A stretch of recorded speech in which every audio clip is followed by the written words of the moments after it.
الحمد لله نحمده ونستعينه ونستغفره ونؤمن به ونتوكل عليه ونعوذ بالله من شرور أنفسنا ومن سيئات أعمالنا من يهده الله فلا مضل له ومن يضلل فلا هادي له وأشهد أن لا إله إلا الله وحده لا شريك له وأشهد أن سيدنا وسندنا ونبينا ومولانا محمدا عبده ورسوله صلى الله تعالى عليه وعلى آله وأصحابه وبارك وسلم تسليما كثيرا أما بعد اللہ تبارک و تعالیٰ نے اپنے فضل و کرم سے اپنے رحمت سے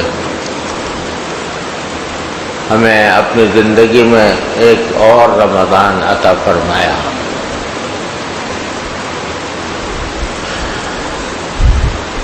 نہ جانے کتنے ہمارے ساتھیوں میں ایسے لوگ ہوں گے جو پچھلے رمضان میں ہمارے ساتھ تھے اور اس مرتبہ وہ ہمارے درمیان موجود نہیں ہیں، اور نبی کریم سرور دو عالم صلی اللہ علیہ وسلم سے جو یہ دعا منقول ہے کہ رجب کا چاند دیکھ کر آپ یہ فرماتے تھے کہ اللہم بارک لنا فی رجب و شعبان وبلغنا رمضان، کہ ہمیں رمضان کے مہینے تک پہنچا دیجیے۔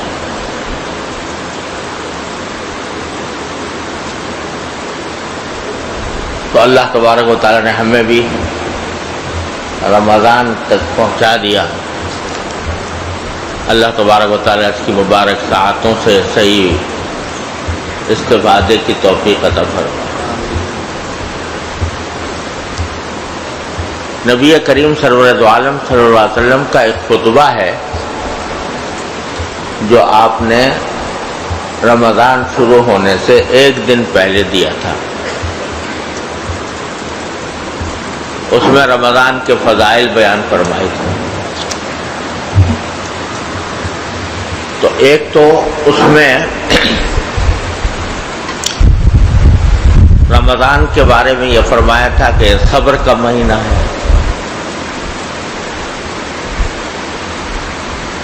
یعنی اللہ تبارک و تعالی اس مہینے میں بندے کو صبر کی ٹریننگ دیتے ہیں۔ کس طرح کے کھانے کو دل چاہ رہا ہے نہیں کھاتا، پینے کو دل چاہ رہا ہے نہیں پیتا، تو یہ صبر ہے۔ گرمی لگی ہوئی ہے، پیاس لگی ہوئی ہے، گھر میں پانی موجود ہے، ٹھنڈا موجود ہے، دل چاہ رہا ہے، لیکن آدمی اپنے آپ کو روکے ہوئے ہے، کس کے لیے؟ اللہ جل جلالہ کے حکم کی وجہ سے۔ تو صبر کی ٹریننگ کروائی۔ اور مجھے یاد پڑتا ہے کہ ایک رمضان میں میں نے اس کے شہر صبر ہونے پر ہی ایک کافی تفصیل کے ساتھ بیانات کیے تھے کہ یہ ہمیں تربیت دی جا رہی ہے اس بات کی کہ جس طرح تم کھانے پینے سے اللہ کے حکم کی وجہ سے رک رہے ہو، اسی طرح جب گناہ کی خواہش پیدا ہو، گناہ کا داعیہ پیدا ہو، تو اسی طرح اپنے آپ کو روکو جیسے کہ تم روزے کے وقت میں اپنے آپ کو کھانے پینے سے روک رہے تھے۔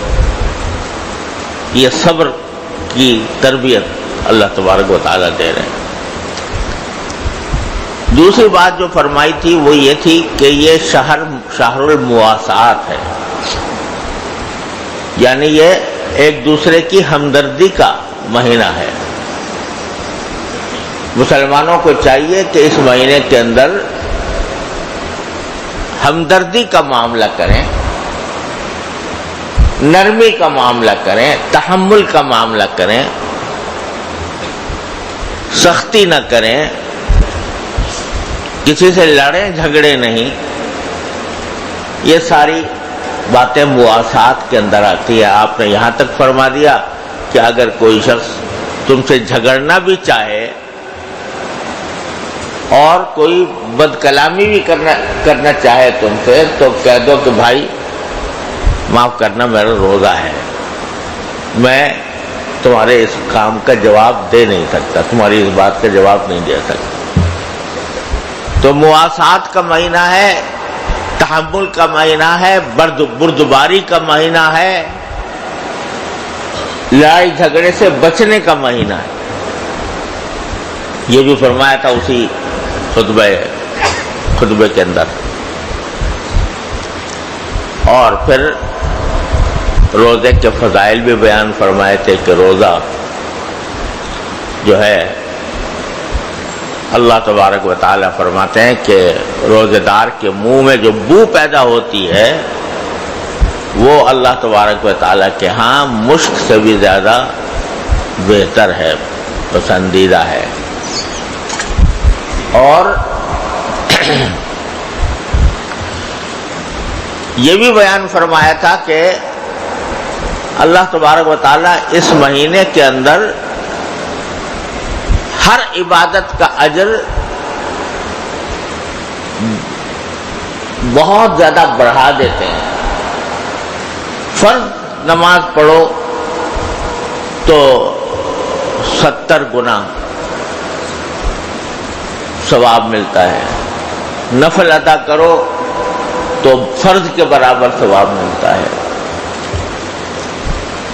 یہ ساری یہ ترغیب اس بات کی دی جا رہی ہے کہ مہینے کو زیادہ سے زیادہ اللہ تبارک و تعالیٰ کی طرف رجوع اور اس کی عبادت میں خرچ کرو۔ پھر یہ بھی فرمایا تھا اسی خطبے میں کہ اللہ تعالیٰ کا منادی ہر رات آواز لگاتا ہے، یا باغی الخیر اقبل و یا باغی الشر اقصر، کہ اے خیر کے طلبگار جو خیر مانگنا چاہتا ہے مجھ سے وہ میرے سامنے آ جا۔ میرے سامنے آنے کا کیا معنی کہ مجھ سے وہ خیر جو مانگنا جو خیر چاہ رہے ہو وہ مجھ سے مانگ لو آ کر۔ یا باغی الخیر اقبل، اور وَيَا باغی الشر اقصر، اور جو شر مانگنا چاہتا ہے وہ پیچھے ہٹ جائے۔ تو کیا مانا کہ باری تعالیٰ ہر رات باری تعالیٰ کی طرف سے ایک منادی آواز لگاتا ہے کہ اے خیر کے طلبگار سامنے آ جا۔ سامنے آنے کیا مانا؟ جو خیر تو مانگنا چاہتا ہے آج مجھ سے مانگ لے۔ تو یعنی اللہ تبارک و تعالیٰ کی طرف سے اعلان عام ہو رہا ہے کہ جو بھی آئے اور جو کچھ مانگے خیر کی بات مانگے، اور خیر دنیا کی ہو یا آخرت کی، دونوں خیر ہیں، ہو سکتی ہیں، تو وہ آ کر مجھ سے مانگو۔ اس لحاظ سے اگر دیکھا جائے تو یہ مہینہ دعا کا بھی مہینہ ہے، دعا کا مہینہ ہے، اور اس لیے ہے کہ بندہ اپنی سارا کچا چٹھا اپنے پروردگار کی بارگاہ میں پیش کر دیا کرے اس مہینے کے اندر۔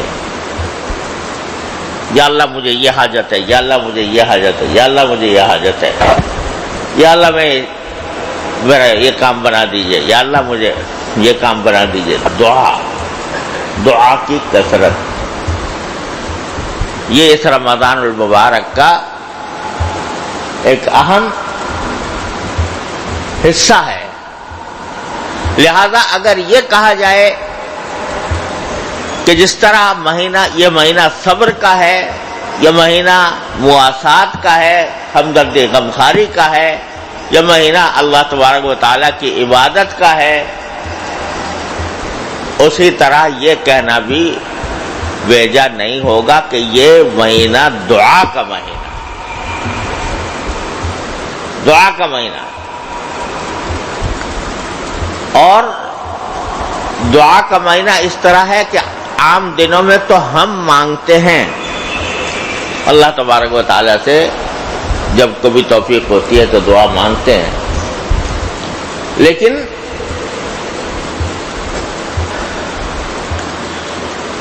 اس مہینے کے اندر اللہ جل جلالہ دعوت دے کر منگوا رہے ہیں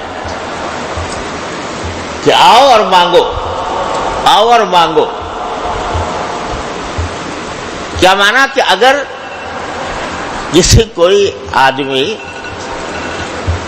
اپنے دروازے پہ کھڑا ہو کے کسی نادار فقیر کو بلائے، آ بھائی آ، اپنے کمرے کے اندر بلاتا ہے اس کو اپنے پاس، آؤ مانگو، کیا مانگنا چاہتے ہو. اب جو وہ مانگتا ہے کہتے جاؤ اپنا راستہ لو. کوئی شریف آدمی کرے گا کہ ایک کسی کو دعوت دے کر بلائے کہ آؤ، اور پھر جب وہ مانگ لے تو اس کو رخصت کر دے کچھ دیے بغیر. جب ایک معمولی شریف انسان یہ کام نہیں کر سکتا تو وہ رب العالمین، وہ احکم الحاکمین، وہ ارحم الراحمین، وہ غیاث المستغیثین، وہ یہ کیسے کر سکتا ہے کہ بلائے اور رد کرے. لہذا یہ مہینہ اس لحاظ سے دعا کا بھی مہینہ ہے، اور دعا بڑی عجیب چیز ہے. یہ دعا جو ہے بڑی ہی عجیب چیز ہے. جتنا اللہ تبارک و تعالی سے مانگو اتنا ہی میرا مالک خوش ہوتا ہے، اور خوش ہونے کے ساتھ اپنے بندے کو اپنے قریب کرتا ہے، قرب عطا کرتا ہے. تعلق مع اللہ، اس کے دل میں تعلق مع اللہ کا اضافہ کرتا ہے. اور اللہ تبارک و تعالیٰ نے یہ دعا ایسی چیز رکھی ہے کہ اس کے لیے کوئی شرط نہیں، کوئی خاص طریقہ مقرر نہیں. آدمی وضو سے ہونا بھی کوئی ضروری نہیں، بے وضو، یہاں تک کہ اگر حالت جنابت میں بھی ہو تو دعا کرنا جائز ہے. اللہ میں نے اتنا دروازہ کھول دیا. عورت اگر حیض کی حالت میں ہے تو قرآن نہیں پڑھ سکتی، جنابت کی حالت میں قرآن نہیں پڑھ سکتی. لیکن قرآن میں جو دعائیں ہیں ان دعا میں سے کوئی دعا کی نیت سے پڑھنے کی اجازت. اتنا دروازہ کھلا ہوا ہے. دعا کے لیے قبلہ روح ہونے کی شرط نہیں کہ قبلہ روح ہو کر ہی آدمی، بیٹھنے کی بھی شرط نہیں، کھڑے ہو کر چلتے ہوئے اس کی بھی شرط نہیں کہ آدمی مصلی پہ بیٹھے دو زانو ہو کر بیٹھے اور قبلہ رو ہو کر بیٹھے، شرط نہیں، البتہ آداب میں سے بے شک ہے، لیکن شرط نہیں۔ چلتے پھرتے اٹھتے بیٹھتے بھی اجازت، اور زبان سے مانگنے کی بھی شرط نہیں، دل سے مانگ لو، زبان سے مانگنے کی بھی شرط نہیں، یعنی زبان ہلانے کی بھی اللہ نے شرط نہیں رکھی کہ تمہیں زبان ہلانے کی تکلیف بھی نہ ہو، دل سے مانگ لو، یا اللہ میں چاہتا ہوں، یا اللہ میری یہ حاجت پوری کر دیجیے، دل سے مانگ لو۔ تو اس وجہ سے اللہ تعالی نے اتنا اس کو آسان اور سہل الحصول کر دیا ہے کہ جس کے برابر کوئی اور عبادت اتنے سہل الحصول نہیں ہے۔ نماز ہے، بہرحال اپنا ایک وقت طریقہ چاہتی ہے، شرائط ہیں، ارکان ہیں، سب کچھ ہیں، اس کی نہ کوئی شرط نہ رکن، براہ راست اور دل سے مانگ لو اللہ تبارک و تعالی۔ ہمارے حضرت والا نے فرمایا، حضرت حکیم الامت قدس اللہ تعالیٰ سرہ فرماتے تھے کہ الحمدللہ مجھے کبھی اس میں تکلف نہیں ہوتا کہ جب کوئی شخص آتا ہے کہتا ہے کہ حضرت ایک مسئلہ پوچھنا ہے یا ایک بات پوچھنی ہے، تو بلا تاخیر فوراً دل میں اللہ تعالیٰ سے یہ دعا کرتا ہوں کہ یا اللہ پتہ نہیں یہ کیا سوال پوچھ لے گا، اس کا صحیح جواب میرے دل میں ڈال دیجیے، دل میں، دیکھنے والے کو پتہ بھی نہیں چلا کہ کیا ہوا، اندر ہی اندر میان عاشق و معشوق رمزیس کرامن کاتبین ہم خبرنیس، وہ اس طرح اللہ تعالیٰ کے ساتھ دعا کا تعلق اس طرح بتانے کیا جاتا ہے۔ تو کوئی شرط اللہ تعالیٰ نے رکھی نہیں۔ تو ایک طرف اس کو دعا کا مہینہ قرار دیا جا رہا ہے، رات کو اللہ کا منادی آواز دے رہا ہے، دعوت دے رہا ہے کہ مجھے پکارو، اور کوئی شرط نہیں ہے پکارنے کی، جس طرح چاہو پکار لو، جس طرح چاہو پکار لو۔ جب آدمی بیت الخلاء میں ہوتا ہے تو وہاں پر زبان سے نہ تلاوت کرنا جائز ہے، نہ زبان سے اللہ تعالیٰ کا نام لینا جائز ہے۔ تو وہاں تو ایک ایسا وقت ہے کہ جس میں آدمی اپنی ایک گندگی کو باہر نکال رہا ہے، تو وہاں پر نہ نماز، وہ نہ تلاوت، نہ کوئی ایسی دعا کہ جس کے اندر اللہ تعالیٰ کا نام آتا ہو، وہ کرنا بھی جائز نہیں ہے۔ لیکن دل میں دعا کرتے ہوئے، دل میں دعا کرتے رہو، دل میں اللہ تعالیٰ سے مانگتے رہو، تو وہ وقت، وہ بھی اس کی بھی اجازت ہے، کھلی چھٹی ہے۔ اتنا آسان کر دیا اللہ تعالیٰ نے۔ اور دعا ایسی چیز ہے کہ اپنے دنیاوی مقاصد کے لیے بھی اگر مانگو گے اللہ تبارک و تعالیٰ سے کہ یا اللہ میری نوکری لگ جائے، اللہ میری رزق میں برکت دے دے، اللہ مجھے رزق وافر رزق عطا فرما دے، کشادگی عطا فرما دے، مجھے صحت عطا فرما دے، میرے گھر والوں کو صحت عطا فرما دے، یہ سب کیا ہے؟ یہ حاجتیں ہیں، دنیاوی حاجت۔ ان دنیاوی حاجتوں کو مانگنا بھی، یہ مانگنا بذات خود مانگنا بھی عبادت ہے، ثواب ہے، اس پر ثواب ملتا ہے.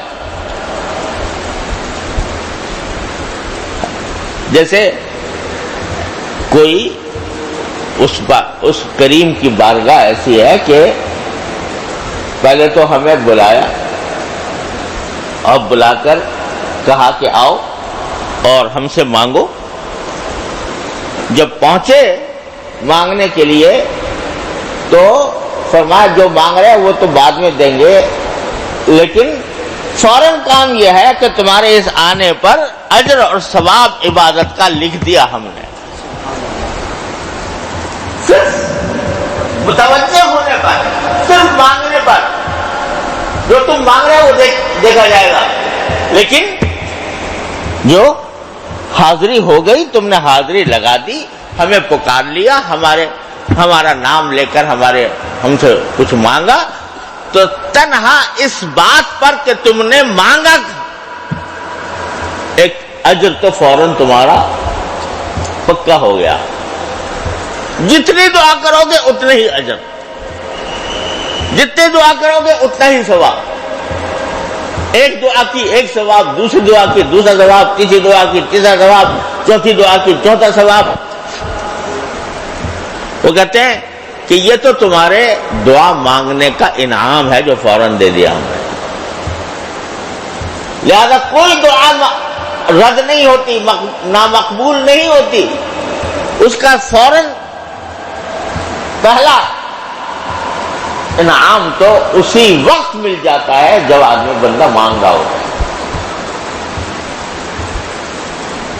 کوئی ہوگا ایسا کریم کہ جو کہتا ہے جی اس بات کا انعام دے رہا ہوں کہ تم میرے پاس مانگنے آئے، اس بات کا انعام دے رہا ہوں کہ تم میرے پاس مانگنے آئے، اس بات کا انعام دیتا ہوں. تو اور اس سے اللہ تبارک و تعالی کے ساتھ دعا کی وجہ سے قرب پیدا ہوتا ہے، بندہ اللہ تعالیٰ کے قریب ہوتا ہے، اللہ تبارک و تعالیٰ کے قریب ہوتا ہے، اس کا تعلق مع اللہ، اس کا قرب اللہ تبارک و تعالیٰ کے ساتھ وہ بڑھتا ہے. تو اس واسطے دعا کو معمولی بات نہ سمجھو. یہ مہینہ جس طرح اور بہت سی باتوں کا مہینہ ہے، دعا کا بھی مہینہ ہے. ہمارے حضرت والا قدس اللہ تعالیٰ سرہ، حضرت عارفی قدس اللہ تعالیٰ سرہ کا معمول یہ تھا کہ عصر کے بعد سے لے کر مغرب تک مسجد میں رہتے تھے،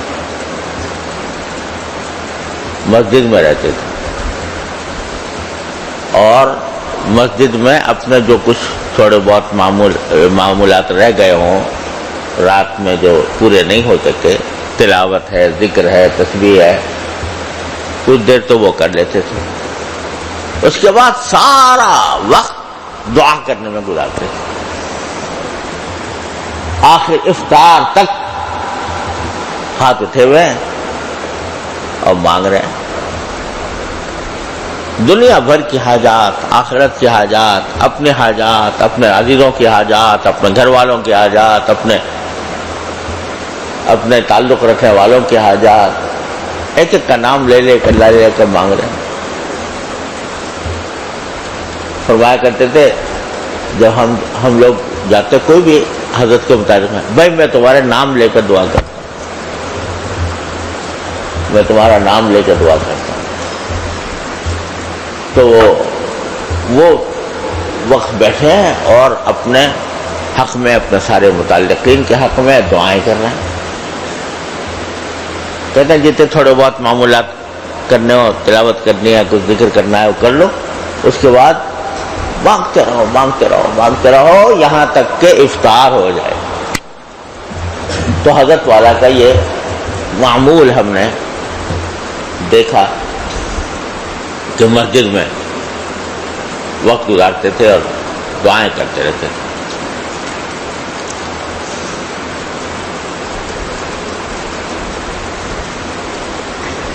تو ایک مرتبہ میں نے عرض کیا حضرت سے کہ حضرت ہم نے بھی آپ کی اس سنت پر عمل کرنے کی کوشش کی، لیکن گھر والے جو ہیں وہ ان کا کہنا یہ ہے کہ اس وقت میں اگر ہمارے ساتھ سارا دن تو ہوتا نہیں، لیکن اس وقت ہمارے ساتھ رہ کر کام کرو، بیٹھو، تو کیا کرنا چاہیے؟ حضرت نے کہا کہ گھر والوں کی بات مان لو اور پھر جتنا ہو سکے یہ جو کچھ ہے وہ اپنے گھر میں کرو، مسجد میں جانے کے بجائے۔ بہرحال ہر ایک کا نسخہ الگ الگ ہوتا ہے، ہر ایک جو طبیب ہوتا ہے وہ ہر ایک کو اس کے مطابق نسخہ دیتا ہے، اللہ اکبر۔ تو بہرحال عرض یہ کرنا تھا کہ مہینہ ہے کاہے کا؟ دعا کا، اللہ تعالی کے ساتھ چلتے پھرتے اٹھتے بیٹھتے زبان پر اپنی حاجتیں رکھو، اللہ تعالیٰ سے مانگو، جو تمہارے حق میں فائدہ مند ہوں گی دے دی جائیں گی، ضرور دی جائیں گی۔ بعض اوقات البتہ ہم نادانی سے ایسی بات مانگ لیتے ہیں جو ہمارے لیے اچھی نہیں ہوتی۔ جیسے کوئی بچہ جو ہے وہ ماں باپ سے کہتا ہے چھری دے دو مجھے، چاقو دے دو، تو وہ نادان جانتا نہیں ہے کہ یہ چاقو مجھے ملے گا تو میں اپنا ہی کام تمام کر لوں گا، تو باپ اس کو اس کے وہ نہیں دیتا، کچھ اور دے دیتا ہے، کچھ اور دے دیتا ہے۔ تو ہمارا مالک بھی بعض اوقات ہم کو جو چیز مانگ رہے ہوتے ہیں وہ ہمارے لیے مضر ہوتی ہے، نقصان دہ ہوتی ہے، اور اللہ تعالیٰ جانتے ہیں کہ اس کے لیے نقصان دہ ہوگی، تو وہ چیز نہیں دیتے، کچھ اور دے دیتے ہیں۔ اور دینے کا کیا معنی؟ دیکھو، اور دینے کے معنی یہ کہ ایک تو میں نے بتلایا تھا کہ دعا جس وقت مانگی تو صرف مانگنے کے اوپر اجر لکھ دیا گیا تھا، وہ اجر تو ہو گیا۔ اب اگر کوئی چیز ہم جیسے نادان اپنے لیے مانگ رہے ہیں اور کم از کم اس وقت وہ ہمارے لیے مناسب نہیں ہے، اللہ تعالیٰ جانتے ہیں اپنے علم ازلی کے ذریعے کہ یہ اس کے لیے مناسب نہیں ہے، تو وہ اس کو اس وقت نہیں دیں گے، لیکن اس کے بدلے کچھ اور دیں گے۔ یہ جو کچھ اور ہے یہ اجر اضافی ہے، دعا کا اجر اضافی ہے۔ کیا ہوگا کہ میرا مالک یہ کہتا ہے کہ میرا بندہ مجھ سے ایک فضول چیز مانگ رہا تھا جو اس کے لیے نہ مناسب تھی، مضر تھی، وہ مانگ رہا تھا، میں نے اس کو وہ نہیں دی، دوسری چیز دوں گا،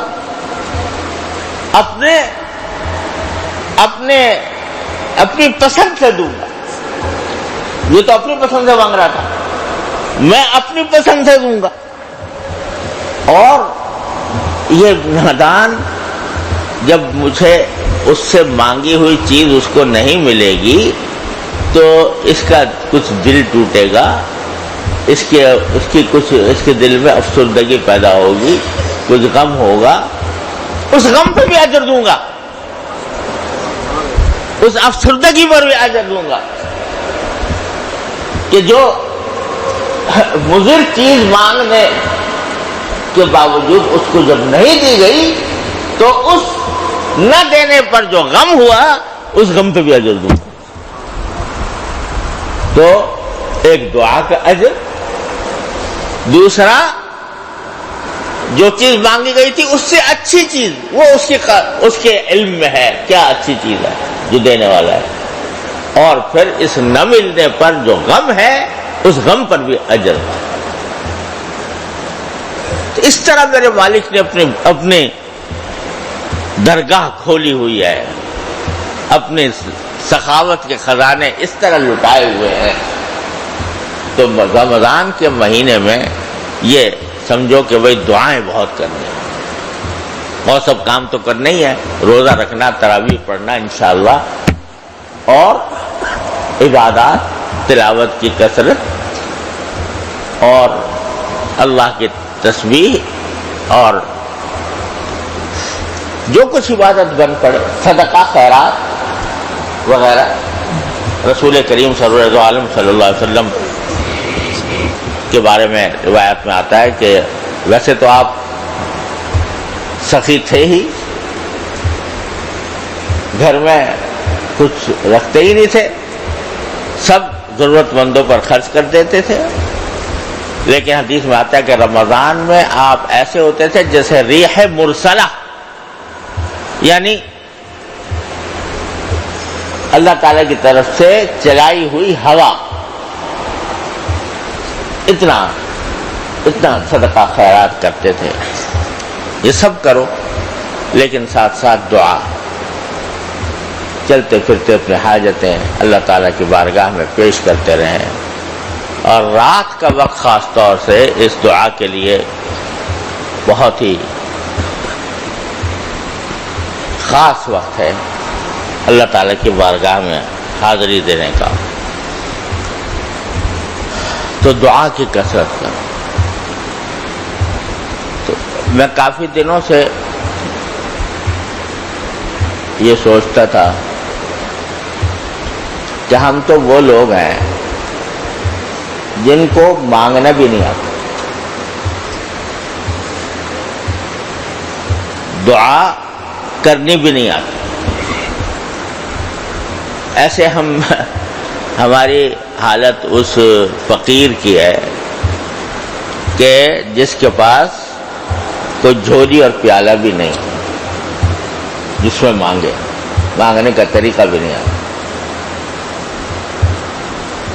تو ایک مرتبہ حضرت حکیم الامت حضرت تھانوی رحمۃ اللہ علیہ یہی دعا کی فضیلت بیان فرما رہے تھے، اور اس میں یہ جملہ فرمایا کہ مانگنے والا چاہیے، دینے والے کے دینے میں کوئی کمی نہیں۔ مانگنے والا چاہیے،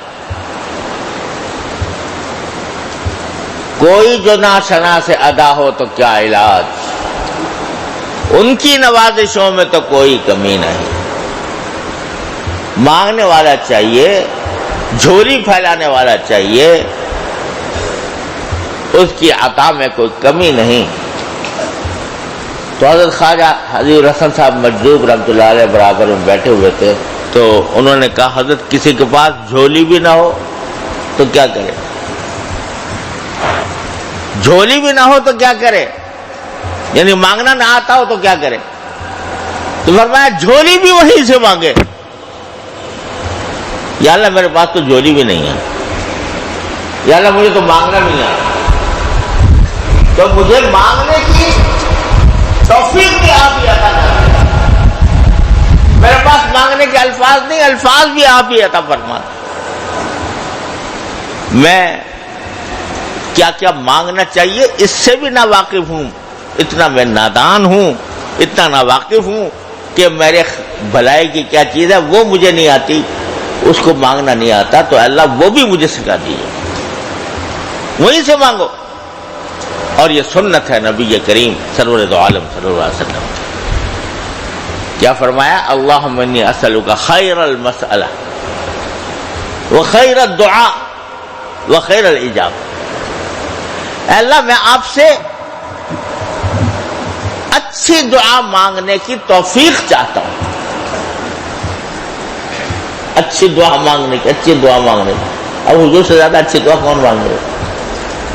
لیکن فرمایا اللہم انی اسألک خیر المسألہ، میں آپ سے اچھی باتیں مانگنے، سوال کرنے کی توفیق چاہتا ہوں، وخیر الدعاء، اور اچھی دعا کرنے کی توفیق چاہتا ہوں، وخیر الاجابہ، اور دعا کی اچھی قبولیت آپ سے مانگتا ہوں۔ تو جس کو دعا کرنی نہیں آتی وہ بھی اللہ میاں سے مانگے، یا اللہ مجھے تو دعا کرنی آتی نہیں، تو آپ ہی فرما دیجیے۔ ہمارے حضرت والا حضرت عارف قدس اللہ تعالی سرہ فرمانے لگے کہ ایک مرتبہ میں بیت اللہ شریف کے بالکل قریب بیٹھا ہوا تھا۔ اس زمانے میں بیت اللہ شریف جو ہے وہ اتنا رش نہیں ہوتا تھا۔ ہم نے بھی ایسے وقت گزارے ہیں کہ ہر چکر میں حجر اسود کا بوسہ مل جایا کرتا تھا، 25-30 آدمی بس طواف کر رہے ہیں، اور اس میں تو حتیم میں اکیلا بیٹھا ہے آدمی مزاغ رحمت کے نیچے۔ تو حضرت بھی کسی صورت میں تھے کہ جو خاص طور پر مقبولیت کی جگہ ہوتی ہیں ان میں سے کہیں مجھے یاد نہیں رہا کس جگہ، وہاں تشریف فرماتے اور ہاتھ اٹھائے۔ اب حضرت کہتے ہیں کہ میں نے ہاتھ تو اٹھا لیا، دعا سمجھ میں نہیں آ رہی کیا کروں۔ جتنی دعائیں جب مجلس ختم ہوتی تھی حضرت والا کی، تو آخر میں حضرت دعا کیا کرتے تھے، 10-15 منٹ کی دعا ہوتی تھی اور ساری۔ تو بھائی اب کے اثر جب ہماری مجلس ہوئی تھی اس میں کیا دعا کی تھی یہ بھی یاد نہیں آ رہا، اب کیا کروں یہ بھی یاد نہیں آ رہا۔ کچھ ادعیہ معصورہ یاد کرنے کی کوشش کر رہا ہوں وہ بھی یاد نہیں آ رہا، جو حاجتیں اپنی یاد کرنے کی کوشش کر رہا ہوں وہ بھی یاد نہیں آ رہی، ہاتھ پھیلے ہوئے۔ تو اتنا مجھے وہ ہوا کہ یا اللہ آپ نے ایسی اجابت و مقبولیت کی جگہ آپ نے مجھے بلایا اور اس کی توفیق عطا فرمائی۔ ہاتھ بھی میں نے اٹھا لیے اور میں اتنا کہ دعا ہی کچھ سمجھ میں نہیں آ رہی کیا کروں کیا نہ کروں۔ تو فرماتے ہیں کہ کچھ ایسا محسوس ہوا جیسے کہا جا رہا ہو کہ تو کیا مانگے گا، تو کیا مانگے گا، یہ تو نے جو ہاتھ اپنے پھیلائے ہوئے ہیں ہمارے سامنے، یہ ہاتھ جو ہیں یہ ساری حاجتوں کے نمائندے ہیں، یہ ساری حاجتوں کے نمائندے ہیں۔ تو زبان سے کیا مانگے، تجھے مانگنا بھی آئے کہ نہ آئے، لیکن تیرے ہاتھ ہماری طرف پھیلے ہوئے ہیں، تو یہ ہاتھ ہی ساری حاجتوں کے نمائندے ہیں، ساری کائنات ان ہاتھوں کے نیچے ہے، کیونکہ یہ ہاتھ ہماری طرف تو نے اٹھائے ہوئے ہیں۔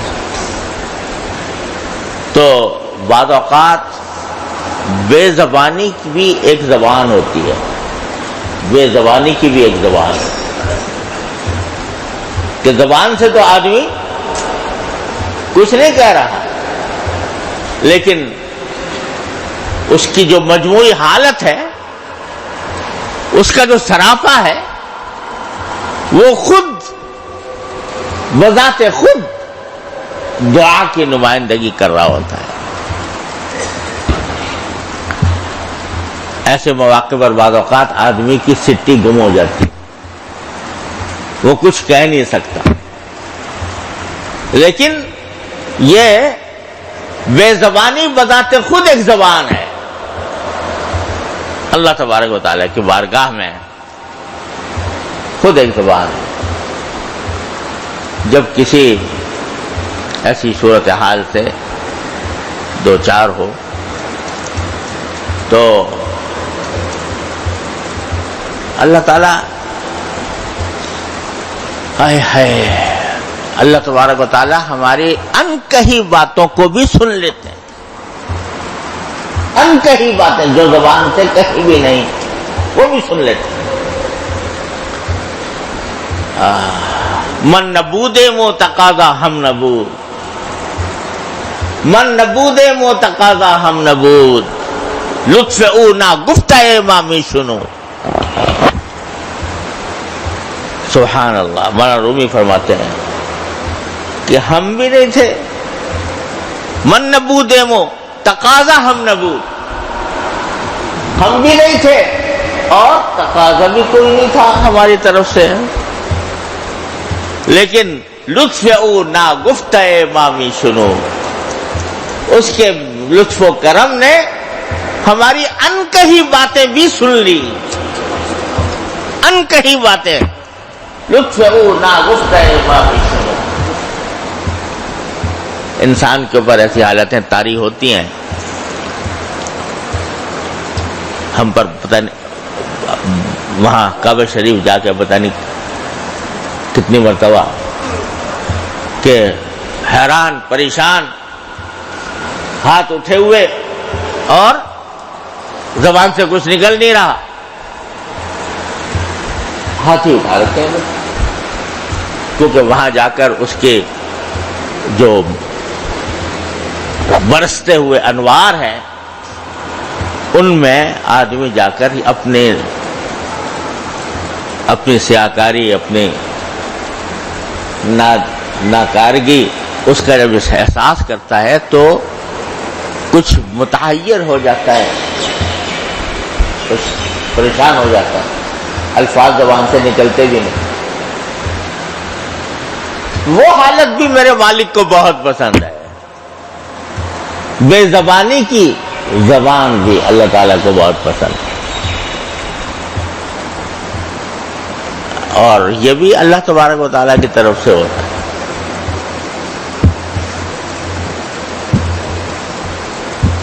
اب میں آپ سے کیا عرض کروں، یہ بھی جو حادثہ ابھی میرے ساتھ پیش آیا تھا، یہ مجھ پر جو قاتلانہ حملہ ہوا، گولیاں چل رہی تھیں، تو میری اہلیہ تو وہ پڑھنے لگی، ان کو یاد آ گیا، وہ جعلنا من بین ایدیہم سدا ومن خلفہم سدا فاغشیناہم فہم لا یبصرون۔ تو لیکن میں آپ سے سچ کہتا ہوں کہ سوچتا رہا کیا دعا پڑھنی چاہیے ایسے موقع میں، کیا مانگنے چاہیے، بالکل ذہن سپاٹ ہو گیا۔ الحمدللہ عام حالات میں کچھ نہ کچھ توفیق ہوتی رہتی ہے دعا کرنے کی، دل ہی دل میں۔ اس وقت ذہن ہی سپاٹ ہو گیا، کوئی گھبراہٹ بھی نہیں، کوئی پریشانی بھی نہیں، کوئی یعنی ایک غیر معمولی فضا بھی نہیں، لیکن ذہن سپاٹ۔ کیا پڑھنا چاہیے، کیا مانگنا چاہیے، کچھ نہیں، سپاٹ ذہن۔ تو لیکن وہ لطف او ماں نا گفتہ ماں میں سنو، ماں نبود مو تقاضا ماں نبود، لطف او نا گفتہ ماں میں سنو، اس نے ہماری انکہی باتیں بھی سن لی میرے مالک۔ تو بھائی میرا مالک جو ہے وہ دعا کو بہت پسند کرتا ہے، اور یہ رمضان کا مہینہ خاص طور سے دعا کا ہے۔ دعا کرنی ہمیں آتی نہیں تو وہ بھی اللہ تعالیٰ سے مانگنی چاہیے، اللہ تعالیٰ ہمیں توفیق۔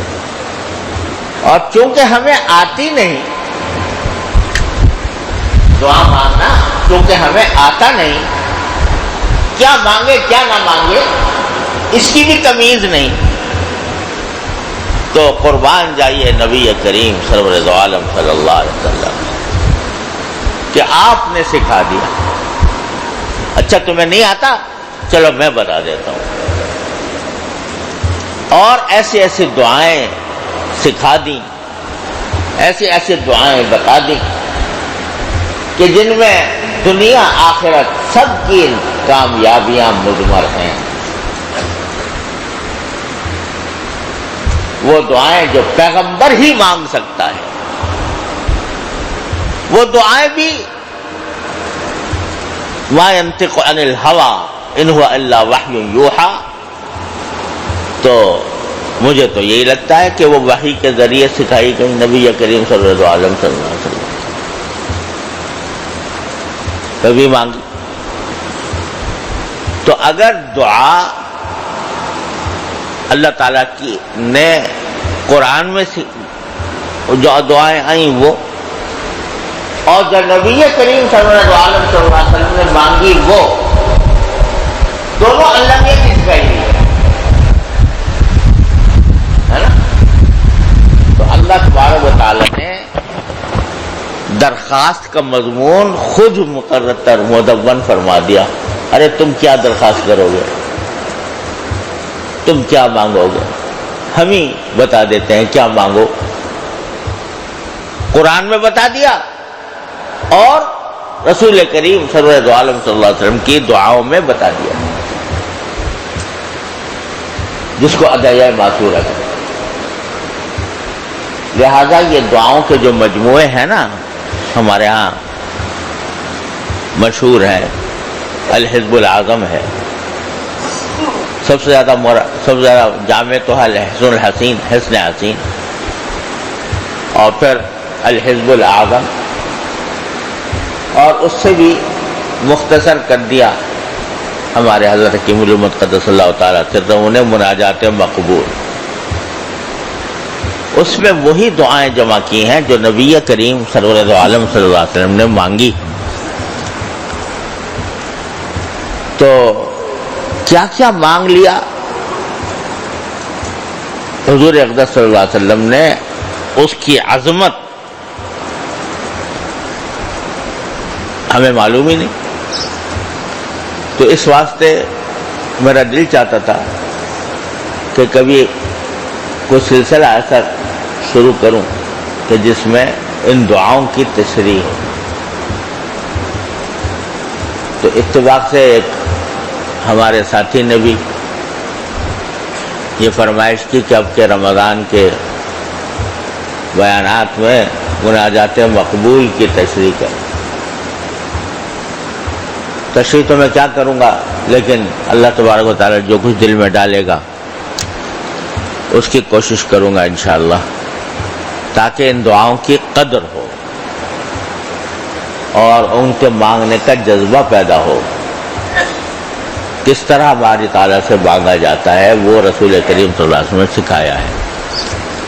تو اللہ تعالیٰ کی توفیق سے ارادہ ہے انشاءاللہ کہ اگلے اتوار سے ایک سلسلہ شروع کریں گے. اللہ تبارک و تعالیٰ اپنے رحمت سے ہمیں مانگنے والا بنا، منگتا بنا.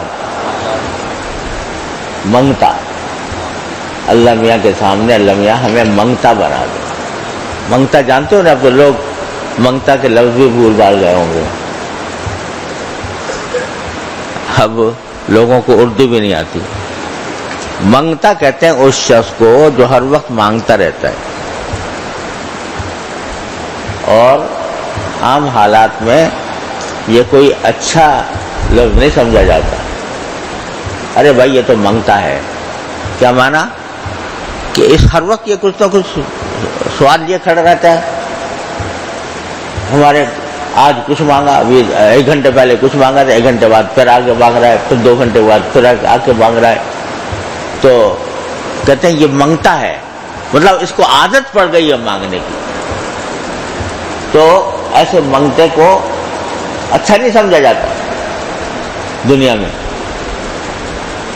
کہ یہ ہر وقت مانگتا ہی رہتا ہے. کچھ بھی دے دو پھر آئے گا مانگنے، کچھ دے دیا پھر آ جائے گا، پھر آ جائے گا.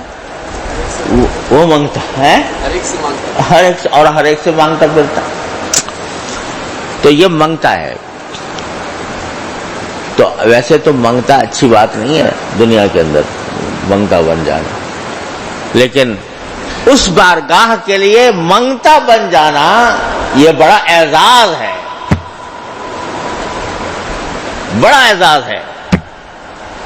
اس بارگاہ سے منگ کے سامنے منگتا بن جانا یہ بہت بڑا اعزاز ہے. من لم یسأل اللہ یغضب علیہ، جو مانگتا نہیں اللہ سے اللہ اس پر ناراض ہوتا ہے. مانگتا کیوں نہیں؟ تو اس واسطے بھائی دعاؤں کو اپنا اس مہینے کے اندر خاص طور پر اہتمام کے ساتھ اپنے معمول میں شامل فرمائیں اور مناجات مقبول پڑھ لیا کریں روزانہ، کم از کم ایک منزل مناجات مقبول کی پڑھ لیا کریں، اس میں ساری دعائیں ہیں، اور پڑھ کیا لیا کریں، مانگ لیا کریں، اس کے اندر جو ترجمہ ہے وہ دیکھ کر اس کو مانگنے کے انداز سے مانگیں، دعا پڑھنے کی نہیں ہوتی، دعا مانگنے کی ہوتی۔